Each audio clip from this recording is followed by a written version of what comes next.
especially for those of you who really want to be a millionaire and you're not just talking. If you're just talking, then there's a club for that. They look great. They wear all the t-shirts that say that they're a boss and they're doing nothing. I'm not talking to you. I'm talking to the person behind you. Because I really don't know what I would do if I didn't have some work that I had to get to.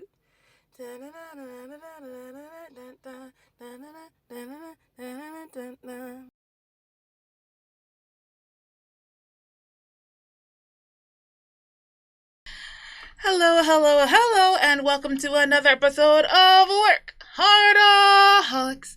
I am Shirley Crawford, the original WorkHARDAholic. Why do I get to be the original? Well, I made the term up. You make up a term, you too can be the original. I have been a small business consultant for over 25 years. That's right, count those gray hairs. Aren't they lovely? All right, so for those of you who have always been wondering, what exactly is a workaholic? Well, let me tell you.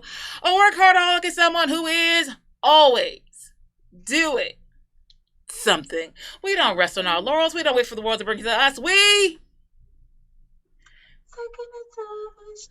There was a delay there, Christina, with a K, like you weren't expecting.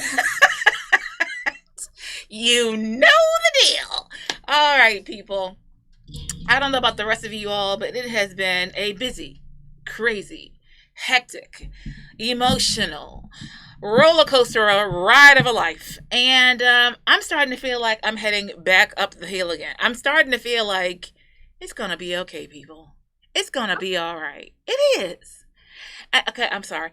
I have sitting next to me a special guest. I'm going to tell you all about her in just a moment, but I just have a moment because I just want to share with you all that everything is going to be all right. That's just how I'm feeling. Like right here, my joy is returning.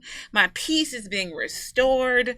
My mind is getting itself together, and my business is about to start booming all over again. Does anyone else feel like business is just about to take off? Listen, Yes, I am so. I'm touching and agreeing with you. I'm just like, I'm so excited. I'm trying to tell you, I haven't felt like singing for real in a minute.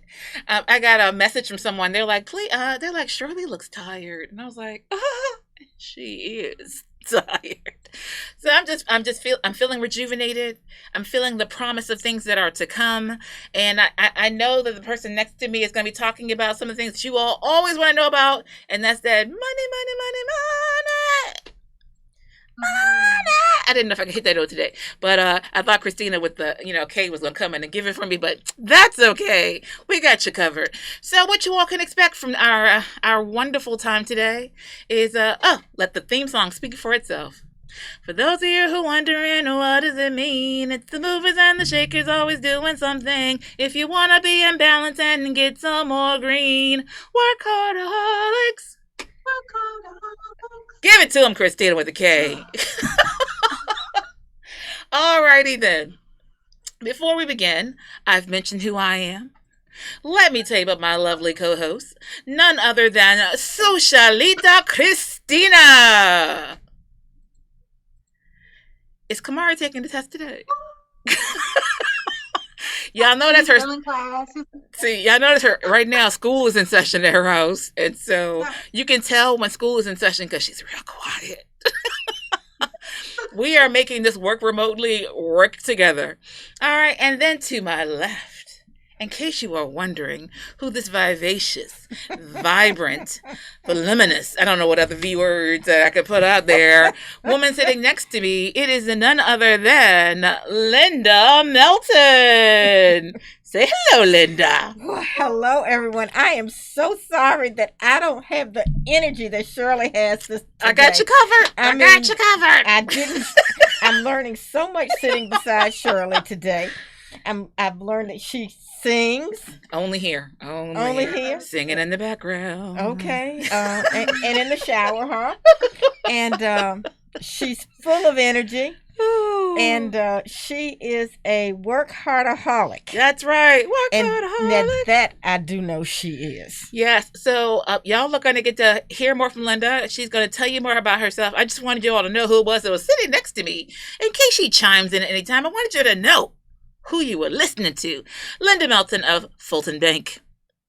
All right, so on a somber note, I know for the past few weeks, I've been sharing about Adele Johnson and her passing and her impact and her legacy, even into my own life.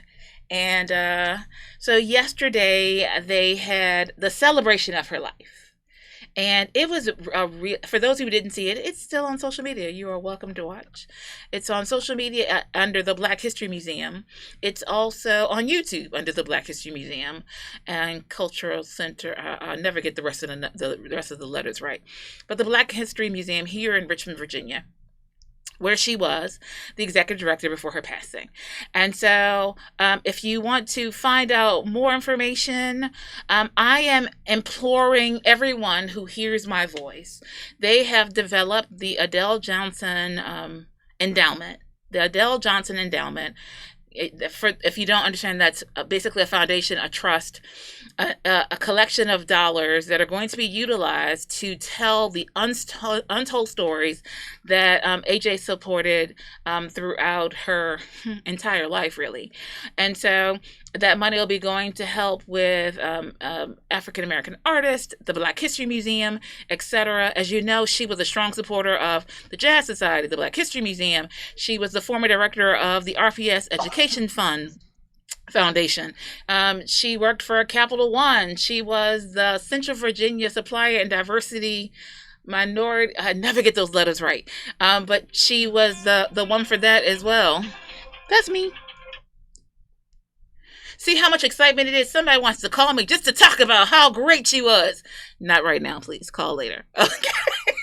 So what has been developed? Her daughter, Lisa Collins, and her husband, Bill Cooper. You all probably know Bill used to run the Federal Reserve Bank, and Lisa is one of the leaders over at Capital One, and they're both active members of St. Paul's and very active in the community amongst many other things. And so they got together with the Black History Museum, Capital One, some other organizations. And they're helping, they've gotten the fund together. It's being run through the Community Foundation. You can visit adelejohnson.org to give your dollars. And so every person who knows AJ, I don't know what you called her, Miss Johnson, Adele Johnson. I remember one time she asked me, she's like, I don't know what you call me. AJ, Adele, Mom, whatever you call me, whatever you call her, whatever she was to you, here's a way for you to really be a part of a living legacy, something that will go on well beyond her time here on earth, but her very impactful time as a personal note for someone who definitely received from her wisdom since my youth. Oh my God, since middle school. Long time. Then I know from others she's impacted many of you as well. So here's a way that you can give back in her honor that will live on for eons to come. You can give to that fund at adelejohnson.org. So wanted to share that. And then, as I mentioned, I have with me Linda Melton. Don't worry, we're not harassing you yet, but feel free to chime in anytime. Like we talk over each other a little every once in a while, and it's a good way to make sure that I'm not just talking in my mouth off for an hour and boring people to death. That I have other people with me. Woo! Okay. Normally we do. At this point, we talk about our word for the week. And so our word for this week kind of highlights what I would say 2021 and 2020 and 2021 have been. Haberdashery. Haberdashery. And so the word itself really means, I'm looking at Christina with the K because that's how I can gauge, like, does this word, have you ever heard this word, Christina? Have you ever heard haberdashery? I thought it was a hat. Use it in a sentence. Okay, here's the thing. So, Linda, you have a very good point. And so, haberdashery is actually the work of a haberdasher. I know, right? That didn't tell you anything. Okay, so it's really all about the accoutrements that you use for sewing. So, like buttons and zippers and all those miscellaneous items. Okay. And so, in slang terms or in current terms, more urban, people say haberdashery when you just have kind of like a hot mess. So, like, it's a collection of all kinds of stuff. They're like, what is this haberdashery that you have going on right here? It normally means you have a cluttered mess. Because generally speaking, if you go to a fashion house, if they have like a room, they'll have an area where they have all, think about it yourself. It looks like your junk drawer, but it's buttons and beads and all that stuff. It never has any kind of order, so it has become synonymous with clutter and mess. So haberdashery. Right. Okay, y'all didn't enjoy that word. Okay, I'm very fond of that word. But I learned something. See, I'm here for that, Linda. I'm here for that. So yes, haberdashery. And so this past year, right, has felt like an eclectic haberdashery, right? It's all these pieces and parts that could be used to make something, to create something, to develop something, but it feels like a hot mess. And so, especially today, because we really are going to talk something about like your money, your finance, and what you need to be doing with it. A lot of people have a haberdashery with their incomes and with their accounting and how they manage their businesses. Like right now, we just had tax season, which was extended, and still many of you didn't file on time. Extension and all. And part of that because your accounting efforts are a haberdashery. Like you have receipts over here. You don't know what this one is for. You have this going on over here. You don't have anything. If you don't have the basic connection of your QuickBooks to your bank statements, you've already failed. God bless you, each and every one. You have already started the process of failure. If you don't have that basic thing where you can check your bank statements next to your accounting for your business, how do you know? How do you know that you're getting all the tax credit you should be getting? Right? And so like I know for me at the early round, I started doing a quick version and it was like, you owe. And I was like, no, I don't. Let me just get my receipts in here. I don't owe you that amount. That's for sure. But if you don't have that, then some of y'all will walk around paying Uncle Sam when you shouldn't be. Yeah. But that's another story. But that's why our word for the week is haberdashery. Haberdashery. You're welcome. Thank you, Miss Shirley. It's my pleasure, Miss Melton. I'm melting. I don't know why that just, I'm having a Wizard of Oz moment. Her last name is Melton, people. Work with my brain as it just flows as it feels. My brain is feeling rejuvenated. I'm trying to tell you. And so this is what you get. A little too much energy. I will not tone it down. So let's just ride the energy wave. All will be well. Okay, so at this point, I know we normally do our book it moment. I'm going to share this book, but I'm not really going to like get into it. But here's the thing. So as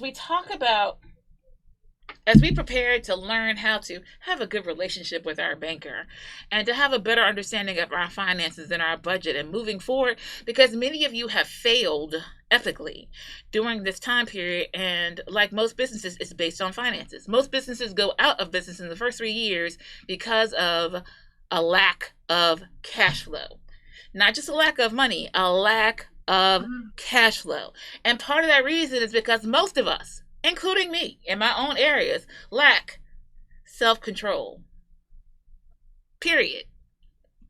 And so this little book is not, I know normally I come with this like gigantic tomes and they're all autobiographical and all kinds of stuff. But I saw this book and I was like, oh my God, this is amazing. So this little itty bitty book has all these guides to help you realize like about your self-control. And so this one is biblical. And if you're not a Bible person, it doesn't matter. Because here's the thing that I heard from a speaker a long, long time ago. And they were saying that when it comes to making movies and writing books, they often use principles that come from the Proverbs, which are part of the Bible, even though they don't believe in God or anything along those lines.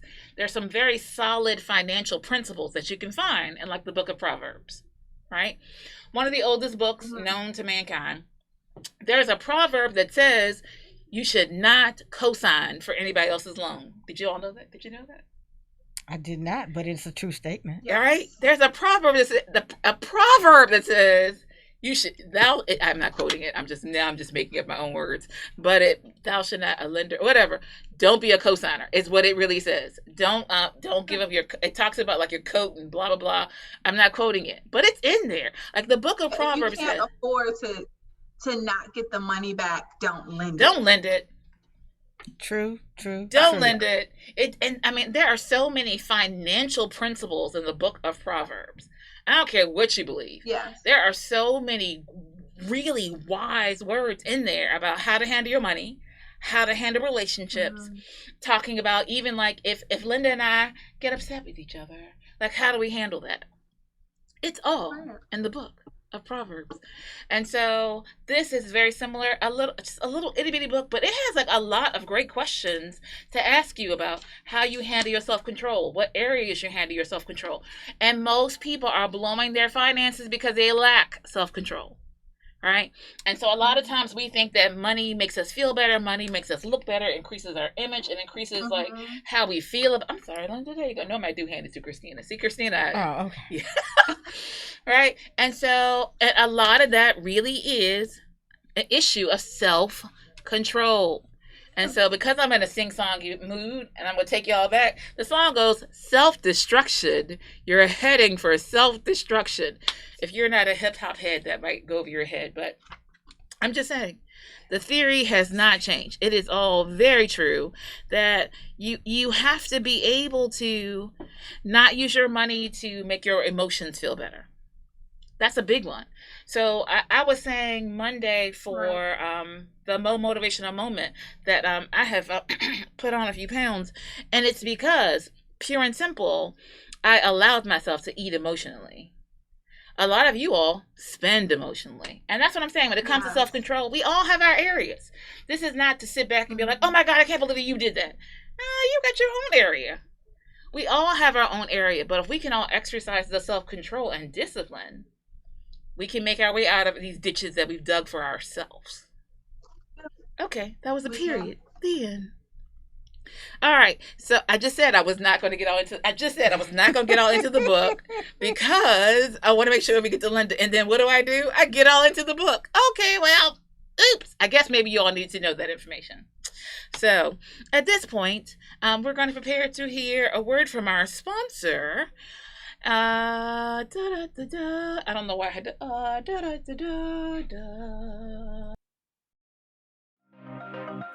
Ladies, are you looking to move your office from your kitchen table to a space of your own? Are you ready to take your business to the next level?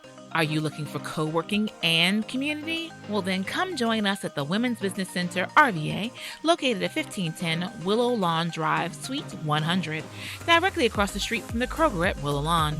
Visit us on the web at wbcrva.com or on social media at WBCRVA. When you're ready for more than just office space, come join the WBCRVA family.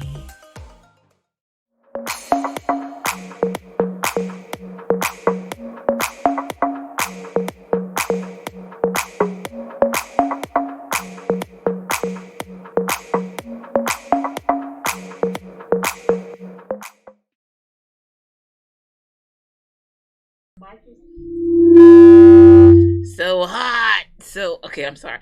Whenever like mics are trying to hide the term, it's called hot. And so I'm still in a sing-songy mood. So for those of you who know that song, of course I was thinking, who sings that song? So hot in here. It's not a song I know the words to. I only know. It's getting hot in here. You better go, Linda Melton. Yes. And so, yes, I have a habit. No. Oh, no, I didn't mean that literally. Although it is. But I wasn't. Yeah.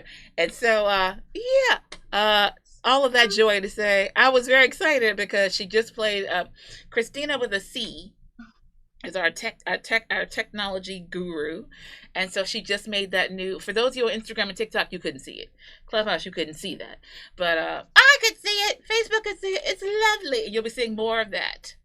So that's the beautiful work that happens here at the Imagine Media Lab. Imagine yourself here. All right, Christina with the K. It's time for that Socialita business check-in. Okay, so at this time or segment of the show is where we shout out businesses that are making a difference in RVA, or you all have contacted us and you want to be a part of the show. So first, we are going to shout out Imagine Media Lab with Christina Clark. So if you or someone you know may need a promo video or video editing, make sure that you look them up on Facebook, Instagram, LinkedIn, and I believe Twitter. Yes, they're on Twitter. Yes, they are. Okay. Second Chance Consulting with Second Shirley chance. Crawford. So if you are someone, yes, if you are someone you know, if you are just starting a business, you're thinking about starting a business, you are a seasoned business owner, make sure that you check out Second Chance Consulting. They can steer you in the right direction because we all need somebody to talk to, right? But when it comes down to your business, you want to be able to talk to someone that you trust, right? That is correct. All right. Socialita, which is a social media management company. We service the state of Virginia as well as Santo Domingo, Dominican Republic. So if you want to create a voice for your business and speak directly to your target audience, make sure that you check us out on Instagram, Facebook, and on TikTok. TikTok, hooray! Let's see. Yes, AAA Consulting. They are a credit repair consulting company.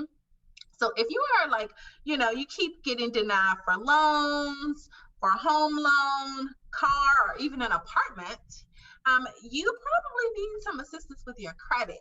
Okay. Hey. Don't keep allowing your bills to just go unpaid. Let someone create a plan for you and abide by that plan, and you'll see positive results. So make sure that you check them out. Last but not least, Abundant Life Church of Christ, our #1 fans. So shout out to you all with Pastor Foreman and Lady Foreman. Thank you all for always tuning in.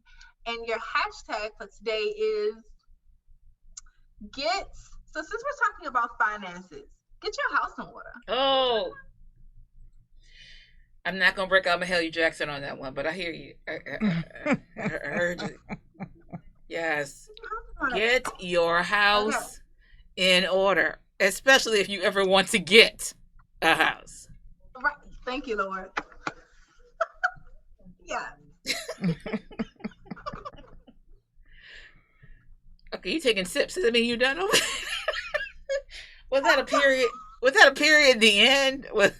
Oh. I did the hashtag. Get your house in order. Okay, yes, ma'am. Yeah. I'm sorry, I got so excited about the hashtag, I didn't realize that it was that moment. That magic moment. Well, speaking about getting your house in order, especially your entrepreneurial house, I am very pleased. Yes. I need you all to understand the honor and pleasure that I have.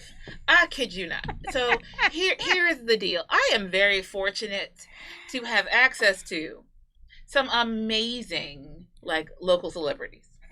All jokes aside. Mm-hmm. And so a lot of times you all might not always know the mover, the shaker, the person behind the scenes who's making stuff happen. I do, and there's one sitting right next to me. I have had the pleasure of serving with her on boards, seeing her all throughout the community. Everywhere I look, if I say her name, they're like, "Oh yes, Linda Melton." I've seen her host seminars and sessions, and I've seen her passion. Interesting. To really connect with the community, which is interesting enough because her title is the Community Outreach. I was going to say coordinator, community outreach officer at Fulton Bank, and she has a background with SunTrust. We're going to let Linda, please tell us about the history that got you even into banking and to where you are now, to helping us understand what exactly is a community outreach officer. So my background, I won't tell you when I finished school, but when I finished school, I was a business major. I'm a mighty, mighty Trojan, and I sat high above the Appomattox. And I was a business major. When I finished Virginia State, I had 3 job offers. One, I don't remember what it was. The other was at Tall Hammers, so that kind of gives you a hint as to how old I am. And and Christina is nodding her head. But that's also a sign of how prestigious your offers were. That was no small organization. And the other was at United Virginia Bank. Oh.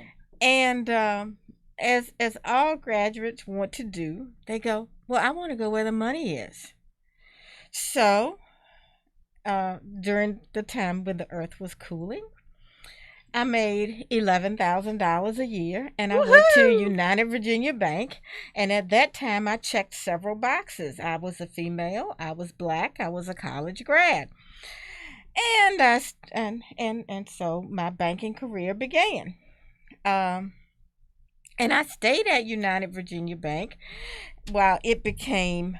Let's see. First, it was UVB. Then it was Crestar. Oh, I remember Crestar. Yeah, Okay. and when it was Crestar, I actually left, and I was gone for 6 years. And when I came back, it was SunTrust, and so in my between time, I left retail banking, and I transitioned into mortgage banking, and I was a mortgage banker for 31 years. Wow.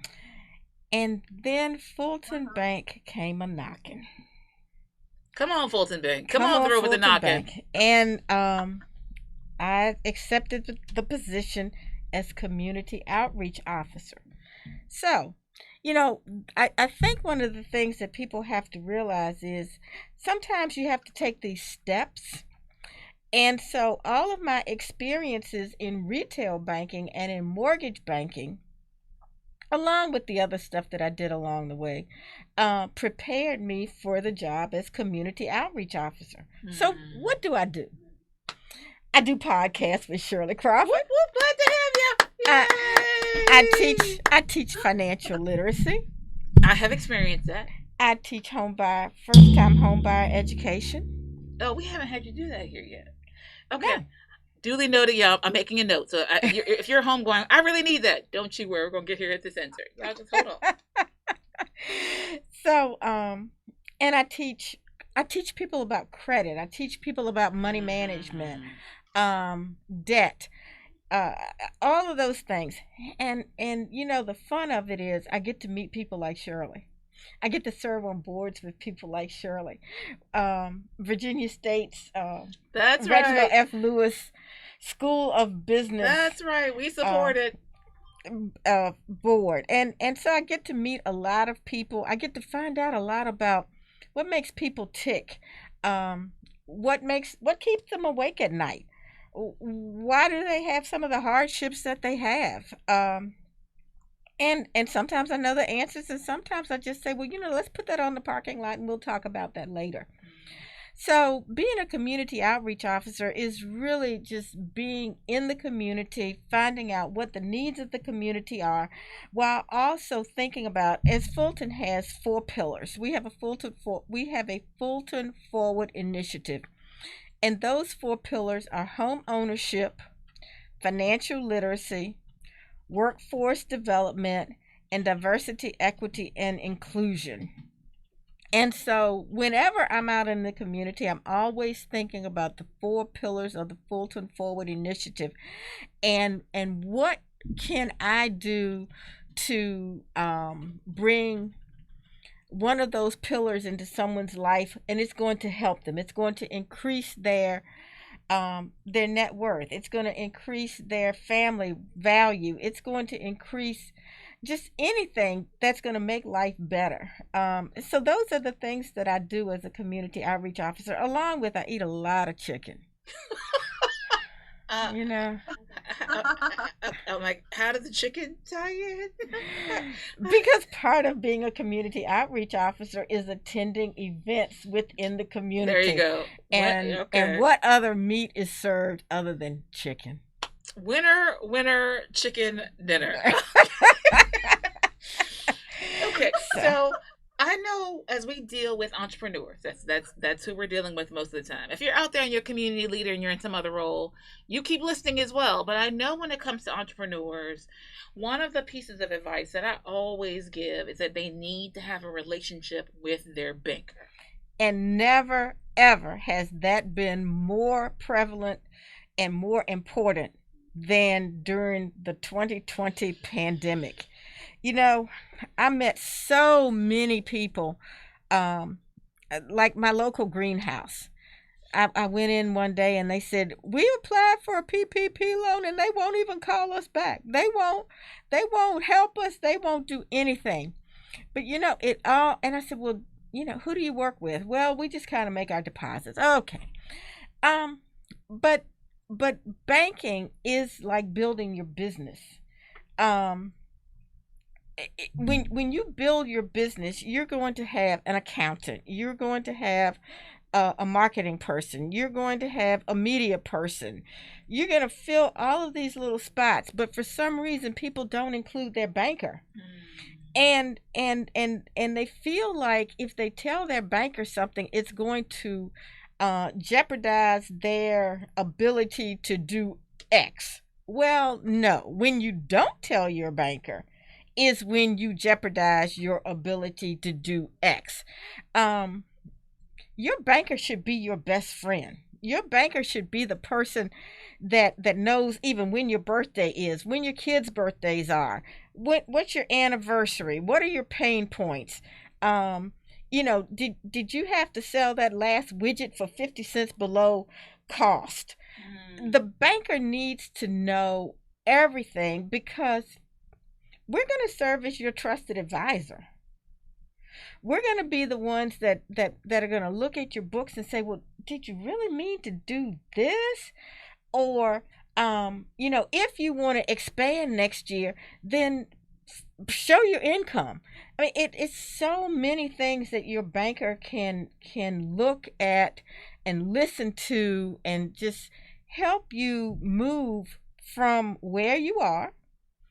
Well, not everybody wants to increase the bottom line, but most people do. Most of us do, don't we? Most of us want to increase our bottom line, and we want to do it not only professionally, but we want to do it personally also. And so there is a direct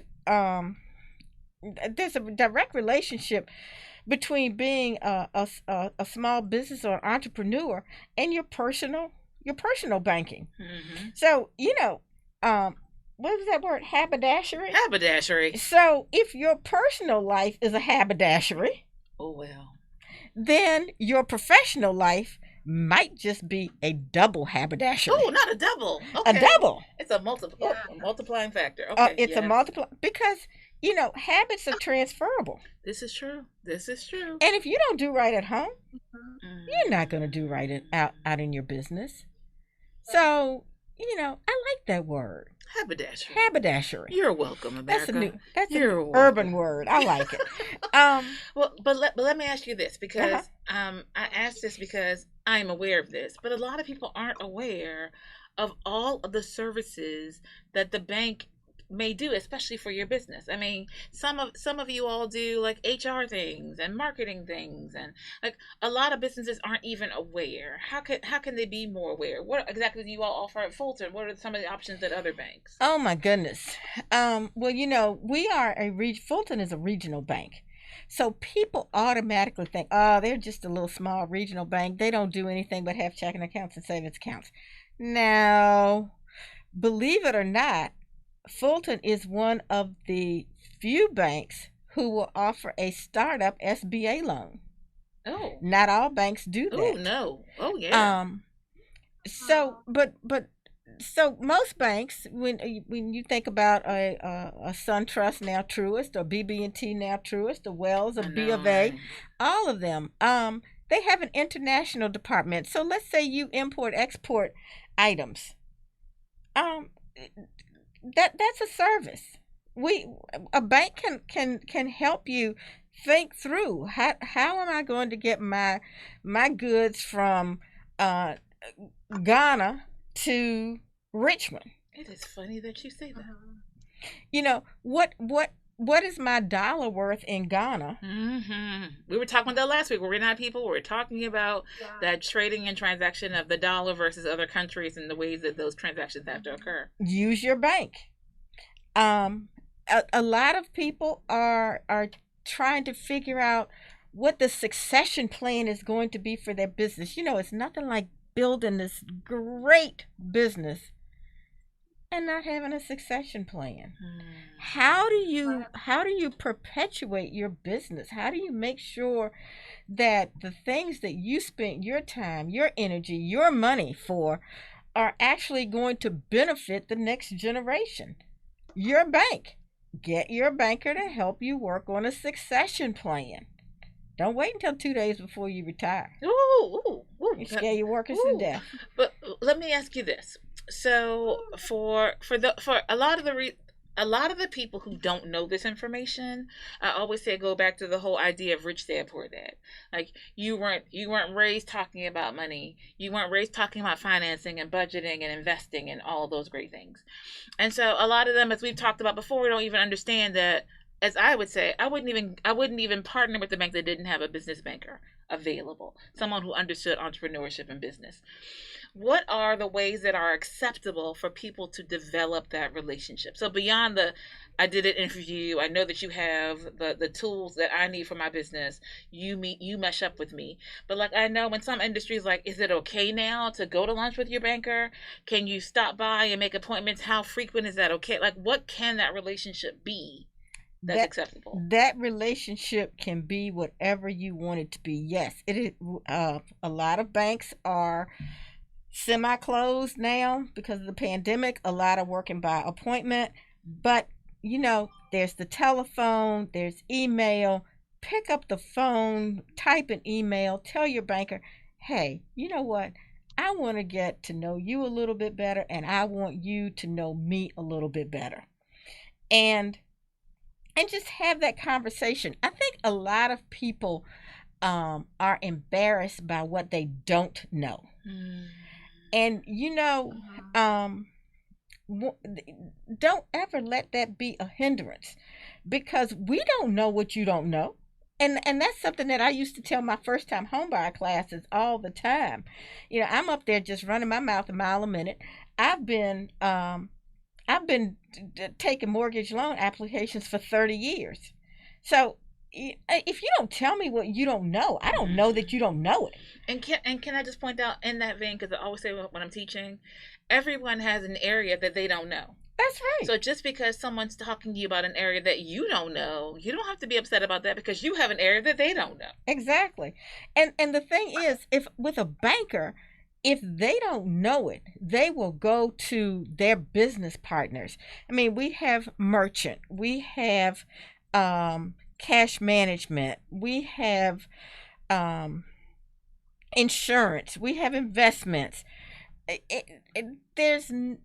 I cannot think of any part of a large, small, medium-sized business where a bank does not have a resource that you can use. Now, if you go to your banker and they brush you off, next bank. Okay, I'm going to say something that I say all the time, and Linda, cover your ears or not. Okay. Linda is not supporting this, but I will tell you now. I've said it before. I'll say it again. Well, I will happily take dollars from Wells Fargo, because I'll take anyone's money. I really will, as long as it's legal. I would tell you immediately, always, almost every time, Wells Fargo is not a small business friendly bank. I said it by name. I did. I have no belief that they will ever be a sponsor of the show, and it's still the truth. I've said it to Wells Fargo's reps before. There are certain banks, when you get to, we think it's a great thing to have a national bank that wherever you go that they are there. But here's the deal. You are a number, and an unknown number. And so if something happens with you, they're not going to know the difference. Like Wells Fargo in particular, I'm saying it by name because, oh my God, they're horrible to small business owners. Linda Melton did not say this. Fulton Bank is not supporting it. It's like Linda's not even there right now as I make this statement. But when we talk about having that personal touch, so then if your banker is a good banker and they know that there are funds out there, there's something occurring, there's something dealing with what you're dealing with, they might connect you to other clients that they have. They're going to share their resources. They're going to share their tools. They're going to help you build. They are not, as I have seen on so many occasions with clients who have accounts with Wells Fargo, going to hold your check for 2 weeks. As an entrepreneur, cash flow is the number one reason you're failing. And here it is, you got a check and you can't even utilize it because they're holding it for no reason known to mankind. So, and when you have a relationship with your small business banker and they know you by name, which is something I advocate for, they need to know you by name, then like I know I could pick up the phone and call and say, hey, I deposited this check, it's not showing up yet, and they will jump on it to make sure that it gets cleared and it's taken care of. Like I've seen them call the other bank to say, hey, I have this check, is everything okay? Even cashier's checks, whatever the case may be. So when you are contemplating who you're going to have as your banker, think of the fact that they are an extension of your team. And so would you hire them normally? That's what you need to know. Okay, Linda, you can start listening again. There you go. Oh, thank you, Shirley. But your banker is a part of your team. Your banker is as important to you as the baker for a bakery, the cook for a food truck. What else? The marketing person for any business. Make your banker a part of your business and your business plan. And you might think, well, I need a large bank because or I don't want a small bank because they don't know anything. But you know what? Like I said, during the pandemic, the smaller banks, they were the ones who were getting the PPP loans through. We got the PPP loans. They had the higher success rate than the larger banks, which I thought that was I thought that was very telling. And during this time period. we did more hand holding through the PPP. But I think as you move forward, and that's not to say that you can't have a large bank relationship, because you may want to I don't know, if to use your example, a Wells, they're in California and they're in Virginia. They're everywhere. A Fulton Bank, we are 5 states, but we have the ability to do anything that a Wells, a BB&T. And so and then I don't know. It's very different. I've worked for large, and now I'm working for a regional bank. And there is a difference. There's a difference in the culture. There's a difference in how we approach situations and things like that. Do you have to have a degree in business to be a banker? No, you don't. Sometimes you're going to get a job based on your experience. Sometimes you're going to get a job based on, as crazy as this sounds, being in the right place at the right time. Indeed. And so on that note, I just have to point out that I too worked for a bank for a little while. It was a short while. I worked for Sovereign Bank. I wasn't on the floor. I actually worked in the administrative offices. But I had a stint at if y'all don't remember Sovereign Bank. Yeah. It was a predecessor of B of A. See, I'm glad. See, I couldn't have told you. I had no idea what happened. And Nations. And there you have it. And F&M. And that's the thing about banks. I see this system of rotation, but okay, we're coming close to believe it or not. See how quickly it goes. Is it almost 1 o'clock? 2 o'clock? Almost 10 minutes till. I got my eye on the time for you, okay, Linda. I got my eye. Linda's a popular and busy person, so we have to make sure we get her back out of the door in time for her to keep doing the wonderful thing that she does in the community. And so at this point, is there any particular advice that you would offer individuals when it comes to what they should be doing with their investments, with their money, with their any aspect of business and banking that people should really be thinking about right now? I think that everybody should think about how they invest their money, how much capital do you actually need to move forward? What is the cost of your goods sold, or the cost of your service versus what you're charging for it? I mean, it's nothing like doing an evaluation at the end of the year and finding out that you should have been charging $5 and you were only charging $4, and now you're $1 in the hole for everything. Oh, I know I asked Linda the question. She struck a nerve for me, people. I'm just going to say real quickly. One of my pet peeves, one of the things I always talk about, that as an entrepreneur, are you accounting for your time when you are calculating that cost of goods sold? Because sometimes that's the piece that's setting your price that should be higher when you're selling it lower. Continue. Thank you. You think about what is my bookkeeping where it needs to be? You know, one of the big things that holds people back from being able to access capital is their bookkeeping. You know, when you go to a bank, Yes. we want to see your financials. And if your financials are on little yellow stickies, there's nothing we can do with them. Not the posted accounting. The posted accounting. Yeah. So get your financials in order. And you know, sometimes guys, you have to spend money to make money. This is true. And so don't try to cheapskate it. Don't try to, you know, it's great if your best friend is an accountant or a bookkeeper, but if your best friend's doing you a favor and they lost $1,000, Ooh, you know, there is no favor involved there. So just think about all of the things, people, that go into your business. And you know what? Here's what I'm going to say. If you don't think you can do it on your own, then you need to come visit Shirley at the Women's Business Center. We are here. She is here. Part of her offerings are to get you on track as a small business. And then if she can make suggestions as to what you need to do, how you're going to grow your business, what the next steps are. But don't do it alone. It's not meant to be done alone. It's meant to, you probably need that little boost. So and then if Shirley sees that you need a banker, then she can reach out to me. You need to know that Fulton Bank is on our list. But let Shirley be your first person of contact so she can guide you through what you need to do to get to the next step. We support that wholeheartedly. We only have a few more minutes with Linda before she's going to dash off back into the community to continue her outreach.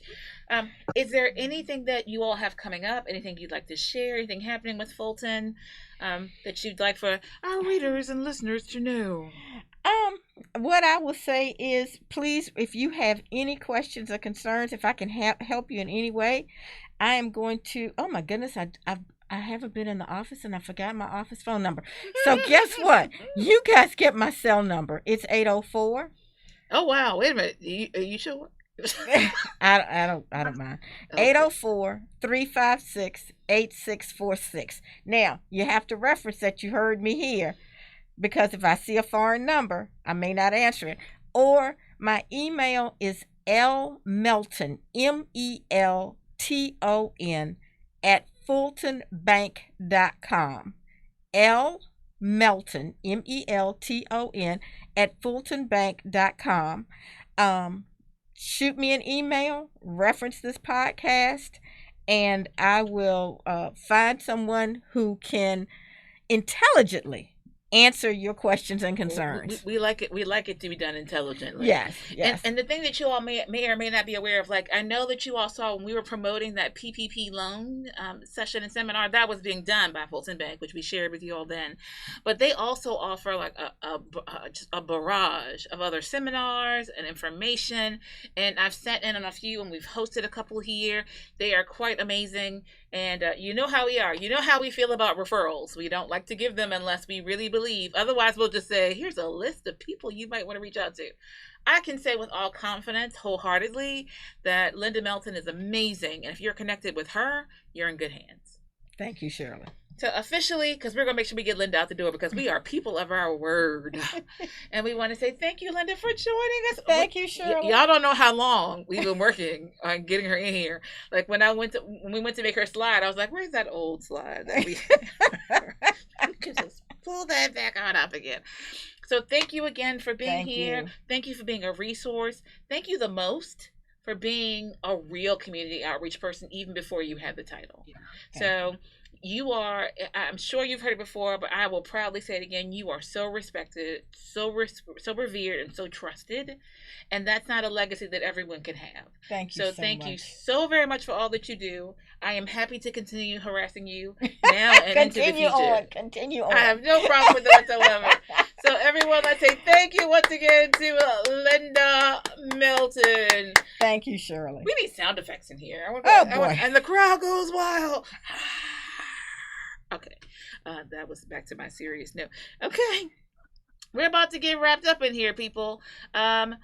Christina with a K. Let's check in with you. I know that you're going to there's some things coming up. Please keep us informed. I know there's a click coming up. Yes. So don't forget about our free networking event called Click. So if you are an entrepreneur, a CEO, you're thinking about starting your business, make sure that you all join us on June 3rd. June 3rd. And, is it 5 o'clock? 4 o'clock? What time? It's at 5. 5 o'clock. No, 4. See? 4 o'clock. Sorry. We're going to be on time for the event, people. Really, we are. 4 o'clock, June 3rd. Yeah. And so, especially right now with the pandemic, a lot of you have been trying to figure out how to network, how to connect, how to make people more aware of your business and what you do, and how to refine your message. Here is your opportunity. And it's my understanding that everyone gets one free visit to Click. Is that correct? Is that correct, Christina? One free visit. So this is a great time for you to jump in and learn how to click and connect. Anything else happening right now? Mm-hmm. No, I believe that is it. Okay. I don't know if I'm allowed to make another announcement yet. And okay. So if I'm pretty sure I'm not supposed to make this announcement yet, but this is the benefit of you watching and listening to WorkHARDaholics. You get an advance notice. So I don't think the people in the studio even know this yet, but they will, because they'll be participating. August 5th. Is that a Thursday? Is August 5th a Thursday? Anybody know? I could be looking right here in front of myself. I have a calendar. August 5th, 6th, and 7th. So, I can't, I want to tell it all, but I can't. We will be working with the Winner Circle. And what will be coming to Richmond is the Empower Conference. And that's also a her. Empower Conference. And so it is going to be crazy. So it's going to be a part in-person, part hybrid. So if you want in-person seats, I think next week is when it's officially going to be announced, right? And so you all heads up. You want to make sure that next week, the moment tickets become available, that you get yours, because seating in person is limited. Because although we're taking off the mask, although some of you are taking off your mask, I'm keeping mine on. I even got my little plastic piece now. See, I'm upgrading. Right. That's how much I'm going to be using mine.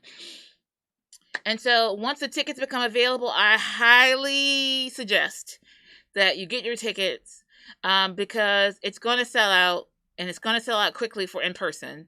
And there are going to be some people that you're going to want to meet and who will physically be here. It's going to be really exciting. So it's a women's leadership conference, and it's the 360. So it'll cover health, wealth, wellness, like the whole nine.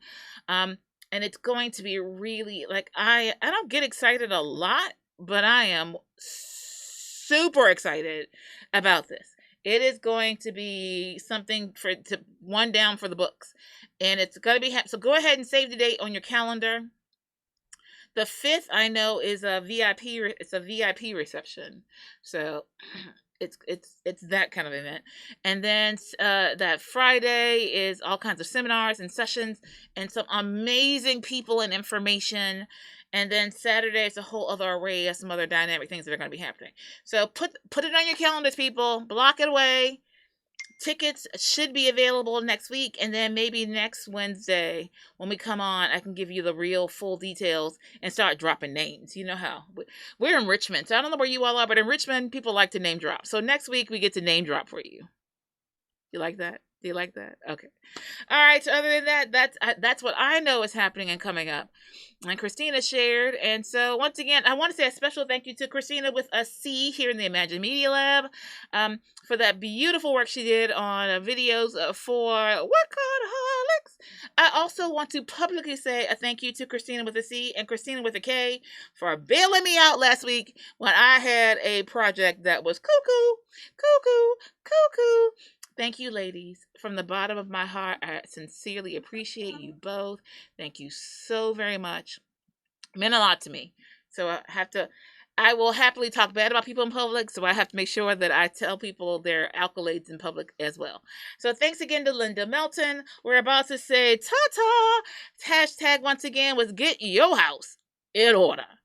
We want you to have your finances and everything in order so that you can leave a legacy, so that you can be like Adele Johnson, leaving a lasting impact in your community, state, nation, and the world. Thank you all again for checking in and being here with us. And until next Wednesday at 1 p.m., we're going to say live better, do better, be better, and happy entrepreneuring.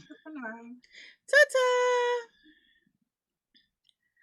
For those of you who are wondering, what does it mean?